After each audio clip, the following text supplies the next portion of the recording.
যদি আপনি বা আপনার বাড়ির কোনো লোক অনেক টাইম থেকে ডিপ্রেশনে ভুগছেন, ওনার মধ্যে কোনো নেগেটিভ এনার্জি কাজ করছে বা ওনার খুব নেগেটিভিটি ফিল হয় নিজের আশেপাশে, বা ওনার মনে হয় বা আপনার মনে হয় কি ওনার কোনো নজর লেগেছে, তাহলে আপনি এই উপায়টা করতে পারেন।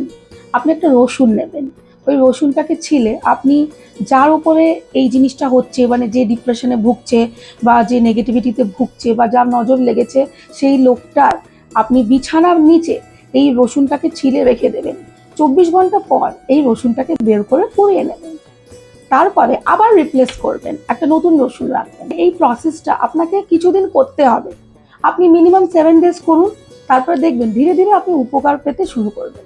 কিন্তু মনে রাখবেন কোনো কাজই একদিনে হয় না। যদি ডিপ্রেশনটা বহু পুরনো আছে তাহলে অবভিয়াসলি আপনাকে এক্সপার্টাইজ হেল্প নিতে হবে। কিন্তু এর সাথে সাথে আপনি এইগুলোও করতে পারেন। কিন্তু যদি অনেক পুরনো রোগ আছে তাহলে 7 ডেজে হয়তো নাও হতে পারে। এটা বারে বারে করুন, যতদিন পারেন ততদিন করুন, আপনি নিশ্চয়ই ফল পাবেন।